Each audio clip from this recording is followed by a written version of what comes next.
성도 여러분 안녕하십니까?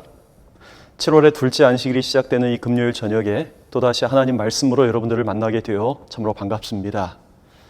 저는 이번 7월 한 달 동안 요한복음 15장의 말씀을 통하여 우리가 그리스도와 어떻게 실제적인 관계를 맺고 살아가는지, 그리고 그 실제적인 관계를 통해서 우리가 어떤 영적인 열매를 맺는 삶을 살 수 있게 되는지에 대하여 함께 살펴보고 있습니다. 오늘은 그 두 번째 시간으로 두 종류의 거함이라고 하는 그런 제목으로 하나님 말씀을 나누려고 합니다. 먼저 요한복음 15장 4절의 말씀을 봉독하겠습니다. 내 안에 거하라, 나도 너희 안에 거하리라. 가지가 포도나무에 붙어 있지 아니하면 절로 과실을 맺을 수 없음같이 너희도 내 안에 있지 아니하면 그러하리라. 아멘. 저는 지난 시간에 두 종류의 가지에 대해서 살펴보았습니다. 한 가지는 포도나무에 실제적으로 연결되어 있기에 그와 똑같은 열매를 내는 가지입니다. 다른 가지는 겉보기에는 연결된 것 같지만 실제로 생명적인 관계로 연결되어 있지 못하기에 과실을 전혀 맺지 못하는 가지였습니다. 그런데 이 두 번째 가지의 경우 과실을 맺지 못하면서도 예수님 안에 붙어 있는 가지가 있을 수 있다는 말입니다. 언제까지 그런 일이 있을까요? 그것은 농부이신 하나님께서 그 가지를 잘라낼 때까지 있는 것입니다. 그런데 여러분, 이것은 가지인 척하는 가짜 가지를 말하는 것이 아닙니다.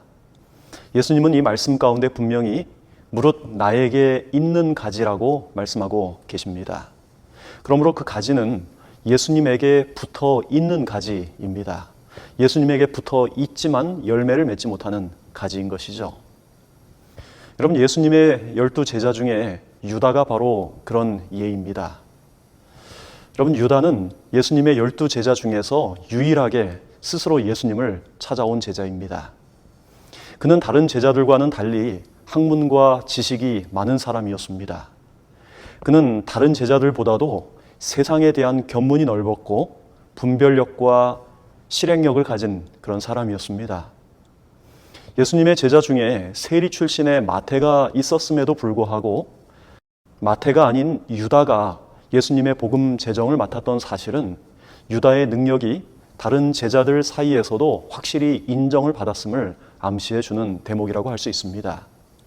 한마디로 유다는 다른 부류의 제자들과는 좀 수준이 달랐던 사람입니다. 그래서 12 제자가 임명이 되었을 때 다른 제자들은 자신들이 유다와 한 무리에 속하게 된 것을 자랑스럽게 생각할 정도였습니다. 이 유다는 처음부터 예수님을 배반할 계획을 품지는 않았습니다. 그는 비록 이기적인 열망이 그 마음속에 있었지만 얼마 동안 그는 그리스도와 참된 관계를 맺었습니다. 예수님께서 복음을 전하도록 12 제자를 갈릴리 온 지역에 파송하실 때 다른 제자들과 똑같이 유다 역시 병자를 고치고 귀신을 쫓아내는 놀라운 권능을 받았습니다. 그도 예수님의 이름으로 그 놀라운 이적들을 행했던 것입니다. 이런 면에서 유다도 분명히 예수님과 연결된 가지였습니다. 하지만 우리가 아는 것처럼 그의 결국은 참 비참하게 끝나고 말았습니다. 여러분, 무엇이 유다의 문제였을까요? 사도행적 558쪽에 있는 말씀을 읽겠습니다. 요한과 유다는 그리스도를 따른다고 공언하는 자들을 대표한다. 이 두 제자는 모두 거룩한 모본을 연구하고 따를 수 있는 동일한 기회를 가졌었다. 두 사람은 그리스도와 친밀히 교제하고 그분의 가르치심을 들을 특권을 받았다. 각자는 심한 품성의 결점을 가졌고 품성을 변화시키는 하나님의 은혜에 접근할 수 있었다. 그러나 요한은 날마다 자신에 대하여 죽고 죄를 극복함으로 진리를 통하여 성화되었으나 유다는 변화시키는 은혜의 능력을 거절하고 이기적인 욕망을 품음으로 사탄의 노예가 되었다. 여러분, 이 말씀은 그리스도 안에 거한다는 그 의미가 실제적으로 무엇인지를 우리에게 말해주고 있습니다. 요한과 유다, 그 두 사람의 시작은 비슷했습니다. 그들은 똑같이 품성의 결점을 가지고 있었습니다. 그들은 똑같이 그리스도를 통해 하나님의 은혜에 접근할 수 있었습니다. 하지만 그들은 3년 반 동안 전혀 다른 삶의 결과를 그들이 가져오게 된 것입니다. 왜냐하면 그들은 그 3년 반 동안 전혀 다른 삶의 과정을 겪었기 때문입니다. 요한이 점점 더 그리스도와 같은 품성의 사람으로 변해가는 동안 유다는 반대의 길을 걸어간 것입니다. 한때 회심의 경험을 한 사람들 중에 후에 교회를 완전히 떠나고 심지어 배교한 사람들이 있습니다.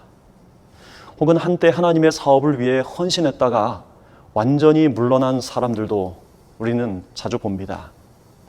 이것은 그들의 회심과 헌신이 가짜였기 때문이 아닙니다. 문제는 그들의 회심이 계속적인 상태로 유지되지 않았다는 것에 있습니다. 다시 말해서 그들이 경험하는 칭의의 경험이 매일 반복되는 성화의 경험으로 이어지지 않았기 때문이죠. 제가 만나본 많은 재림교인들은 당신이 회심한 순간이 언제입니까? 라고 물으면 잘 대답하지 못하는 경향이 있다는 것을 제가 알게 되었습니다. 다른 교파의 사람들은 그들이 언제 그리고 어디에서 회심했는지 그 순간을 정확히 기억하는 사람들이 제법 많은 반면에 그리스도인들은 그렇지 못한 경우가 많습니다. 혹시 여러분들도 그렇습니까? 내가 언제 회심했지? 내가 거듭남의 그 시간은 언제였지? 그것을 정확히 기억하지 못하는 경우가 많이 있는 것입니다. 그러나 너무 걱정하지 마십시오. 시대의 소망 172쪽에 있는 말씀을 보도록 하겠습니다. 어떤 사람이 회심의 과정을 확실한 시간이나 장소를 대어 말할 수 없고 그 모든 환경들을 자세히 추적할 수 없다 해도 이것이 그가 회심하지 않았다는 증거가 되지는 못한다. 그리스도께서는 바람과 같이 보이지 않는 힘으로 사람의 마음에 끊임없이 역사하고 계신다.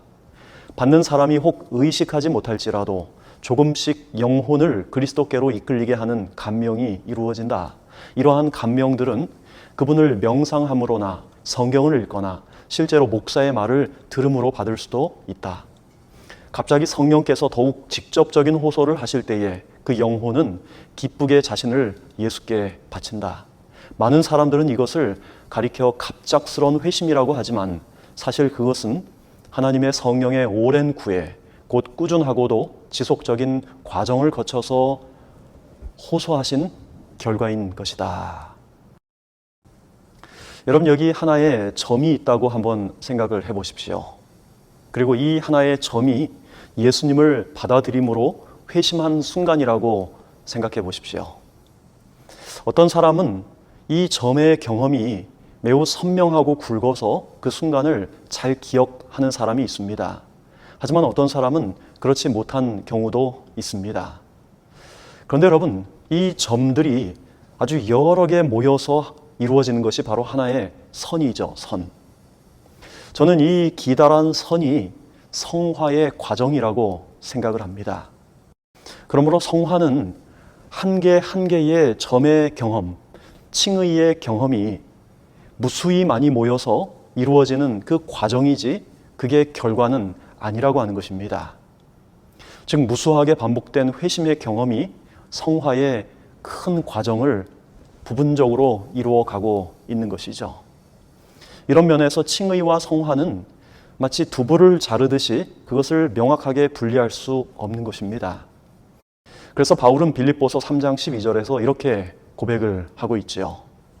내가 이미 얻었다 함도 아니요 온전히 이루었다 함도 아니라 내가 오직 그리스도 예수께 잡힌 바 된 그것을 잡으려고 쫓아가노라.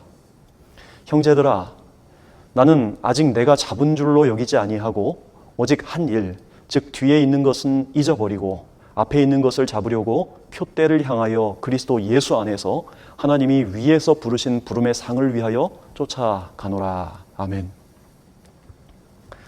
한 번은 어떤 재림교인으로부터 이런 말을 들었습니다. 목사님, 재림교회의 구원관이 너무 버겁게 느껴집니다. 십자가에서 죄에 대한 용서와 구원이 다 이루어졌으면 됐지 뭐가 더 남아있나요? 왜 우리 재림교회는 먹는 문제를 포함해서 구약의 율법에 그렇게 매여 살아야 합니까? 전 좀 자유롭게 신앙생활을 하고 싶습니다. 라고 하는 말이에요. 여러분도 이런 말을 종종 들어보지 않았습니까? 혹시 이 말씀을 듣는 여러분도 이런 생각을 한 번쯤은 해보지 않으셨습니까? 제가 이 질문을 받고 제법 고민을 많이 했습니다.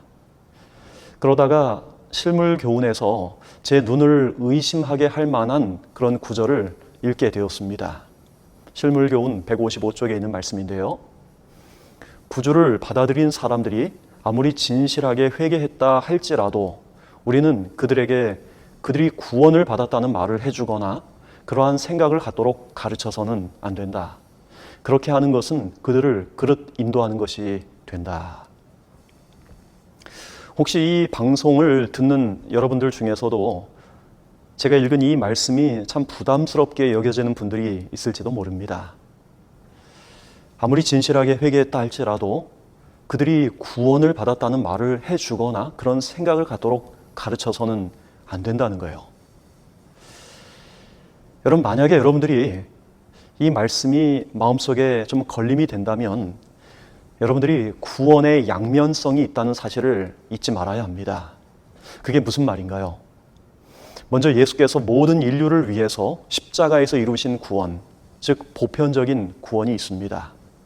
그것은 모든 사람들의 죄를 위해 대신 죽으신 예수께서 모든 인류를 위해서 이루어 놓으신 큰 구원입니다. 시편 31편 19절의 말씀의 표현을 빌리면 그것은 하나님께서 예수 그리스도를 통하여 쌓아두신 은혜입니다. 그런데 그 구원이 모든 사람에게 효력이 있는 것은 아닙니다. 제 말을 오해하지 마십시오.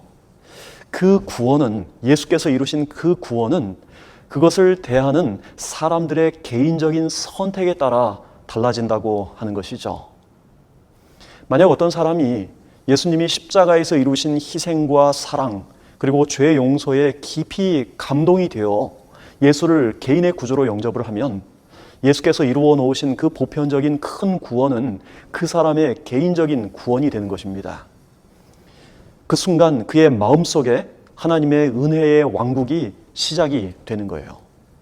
그런데 그 하나님의 은혜의 나라는 한 번 건설되면 끝나는 것이 아니라 그 사람의 마음속에서 점점 자라나고 확장되어져서 마침내 그 사람 전체를 변화시키는 것입니다.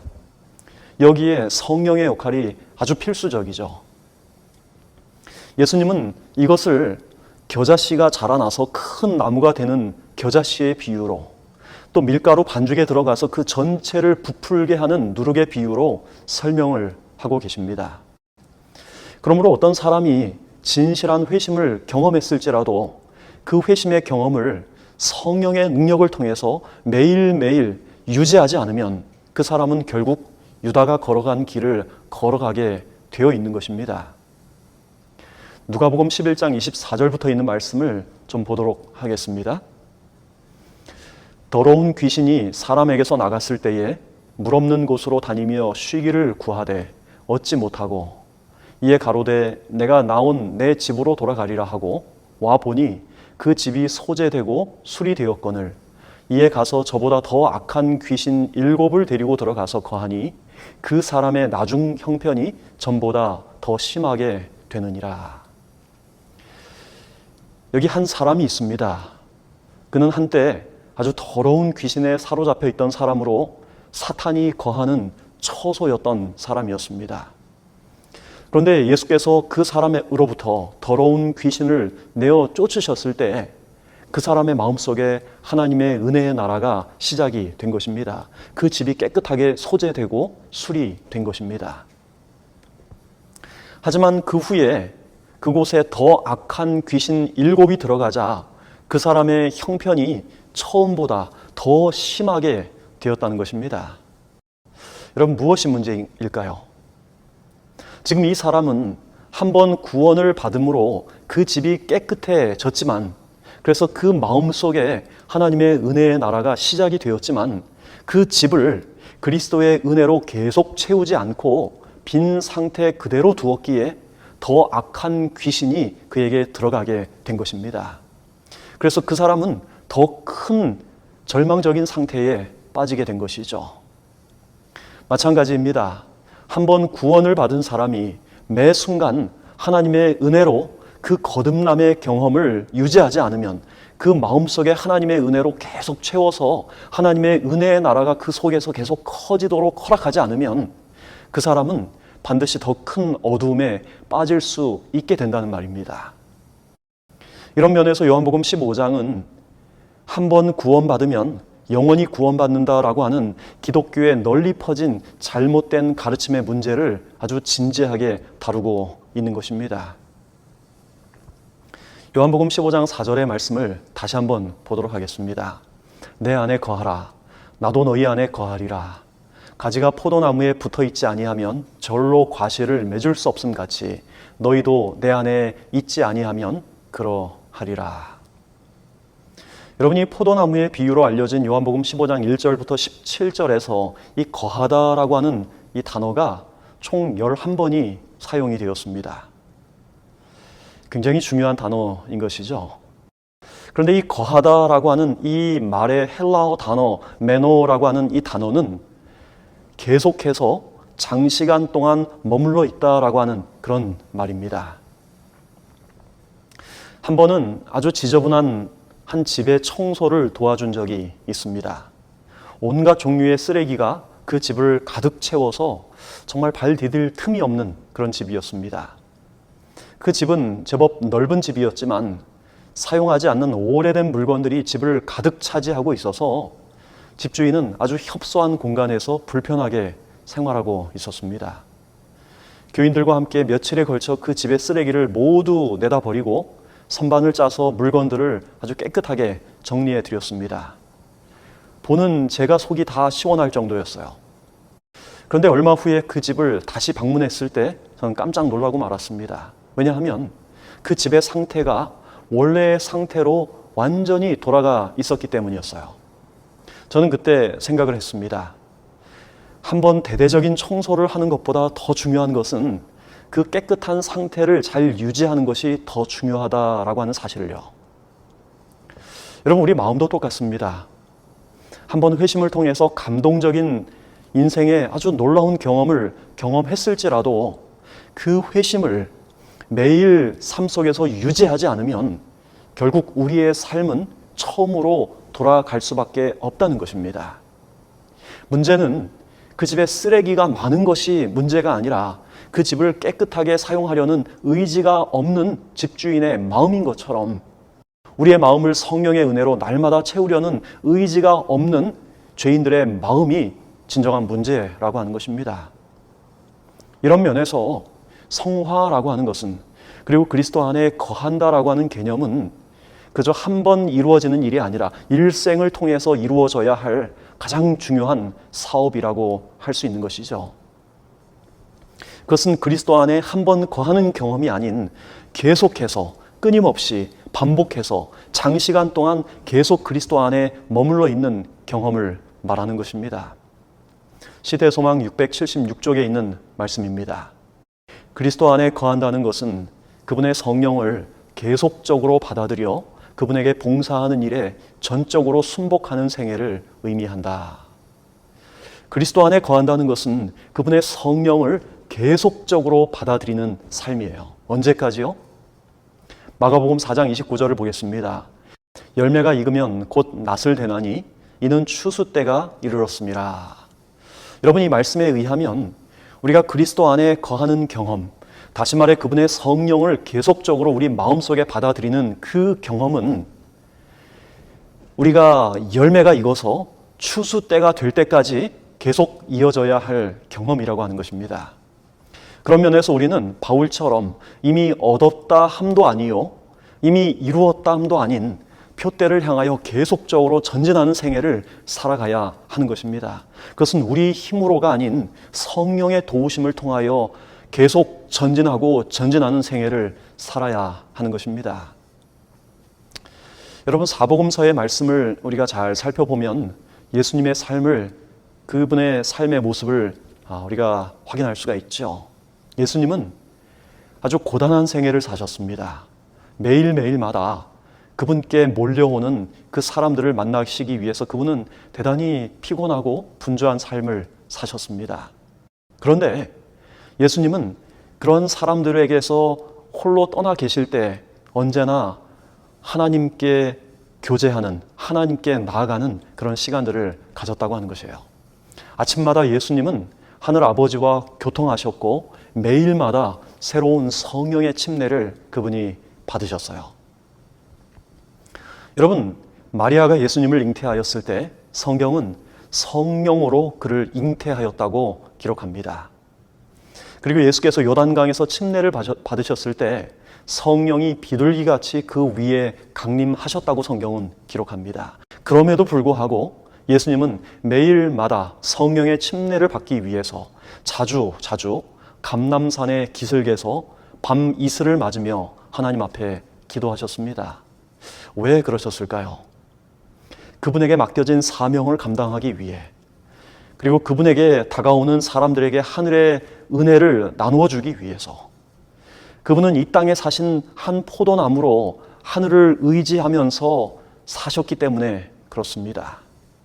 만약 예수께서 매일 성령의 새롭게 하심이 그렇게 그분의 삶 속에 절실하게 필요했다면 연약하고 죄가 많은 우리에게 얼마나 그 경험이 더 필요할까요?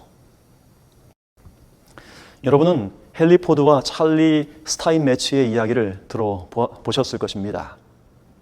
하루는 포드의 자동차 공장의 발전기가 고장이 나서 공장 가동이 완전히 중단이 되었습니다. 포드는 전기 수리공들을 불렀지만 도저히 원인을 찾지 못했습니다. 그러자 그는 그 당시 가장 기술이 좋은 아주 훌륭한 찰리 스타인매츠를 부른 것입니다.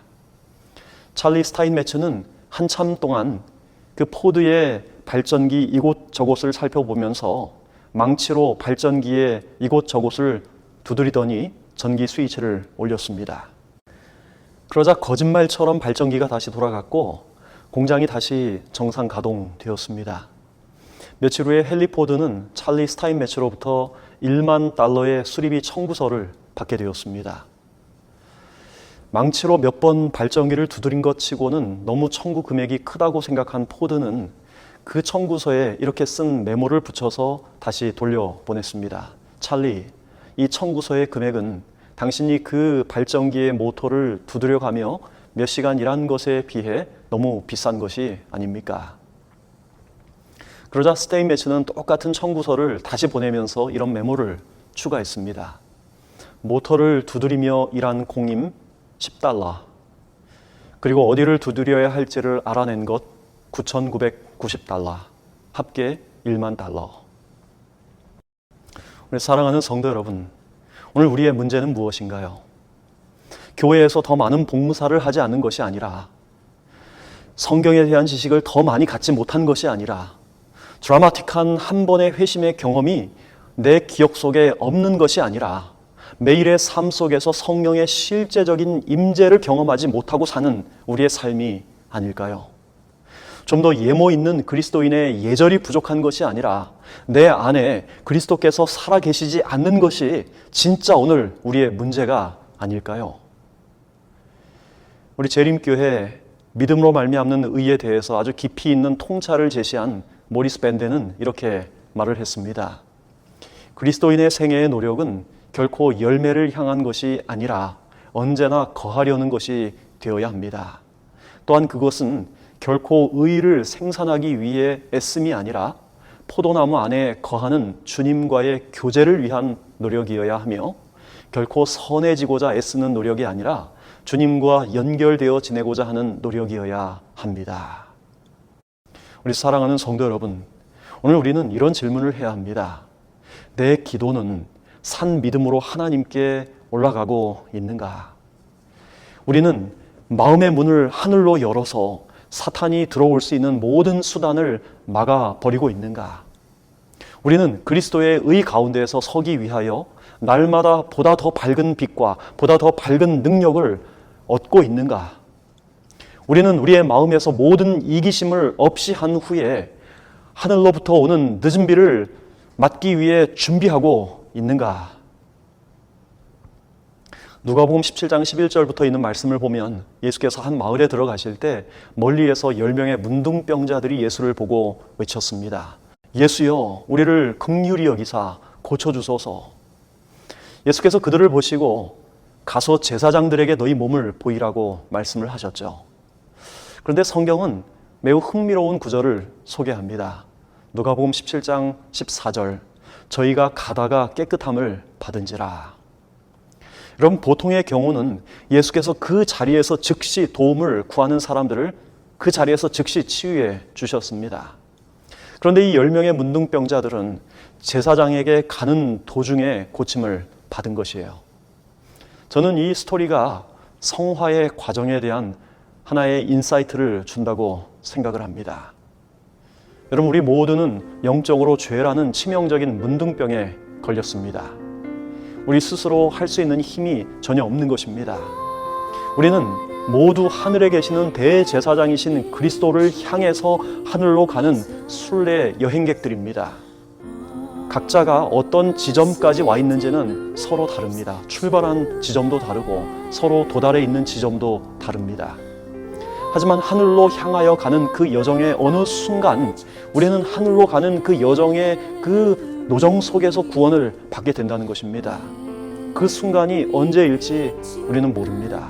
분명한 것은 하나님께서 그 시간을 아시며 우리의 매일의 삶 속에서 그분의 품성이 우리에게서 맺히도록 주님과 연결되도록 성령께서 역사하고 계신다라고 하는 사실입니다. 성도 여러분, 우리는 가다가 구원을 받는 것입니다. 우리가 완전히 도달하고 완전히 이루었다는 그 지점이 있는 것이 아니라 매일매일의 삶 속에서 주님과 더불어 교제하는 그 성화의 과정의 그 어느 순간 구원을 받게 되는 것입니다. 언제 그런 일이 있을까요? 실물교훈 69쪽에 있는 말씀을 읽고 오늘 말씀을 마치겠습니다. 그리스도께서는 당신의 교회 안에 당신을 나타내 보이시기를 간절히 바라신다. 그리스도의 품성이 그분의 백성들 속에 완전하게 재현될 때에 그분은 당신의 것을 찾으시려고 이 땅에 강림하실 것이다. 아멘. 예수님의 품성이 그분의 백성들 속에 완전하게 재현될 때 궁극적으로 예수께서는 이 땅에 재림하시게 될 것입니다. 그러나 개인적으로 우리는 이 하늘을 가는 여정 가운데에서 개인적인 품성이 우리의 품성 속에 하나님의 그리스도의 품성이 다시 재현될 때 우리는 죽어도 소망이 있는 것입니다. 오늘 이 안식일 다시 한번 우리 스스로 할 수 없는 그 일들을 우리 안에서 이루어 주시는 성령의 그 능력에 다시 한번 우리의 마음을 굴복하는 그런 시간이 되기를 간절히 소망합니다. 함께 기도하겠습니다. 하늘에 계시는 사랑의 아버지 하나님, 오늘 우리는 두 종류의 거함에 대하여 실제적으로 그리스도 안에 거한다는 그 의미가 무엇인지를 다시 한번 생각하게 되었습니다. 하나님, 우리의 삶이 참으로 연약하고 부족할지라도 날마다 성령과 동행하는, 그리하여 우리의 삶이 실제적으로 그리스도와 연결된 삶을 살 수 있도록 인도하여 주시옵소서. 하나님, 우리는 이 멀고 긴 순례의 여정 그 어느 순간 가다가 구원을 얻게 될 것입니다. 그때까지 우리는 이루었다 함도 아니고 또 내가 도달했다 함도 아닌 그런 삶을 살아가게 될 것입니다. 그러나 우리가 분명히 기억해야 할 것은 매 순간 주님을 의지하여 걸어간다면 우리의 이 여정은 정말 영광스러운 그 영화의 그 여정으로 종착지에 도달하게 될 것입니다. 그때까지 우리가 주님을 끊임없이 우리 마음속에 모시고 성령의 그 열매를 매일 삶 속에서 맺는 그런 신실한 그리스도인이 되도록 도와주시옵소서. 예수님의 이름으로 간절히 기도합니다. 아멘.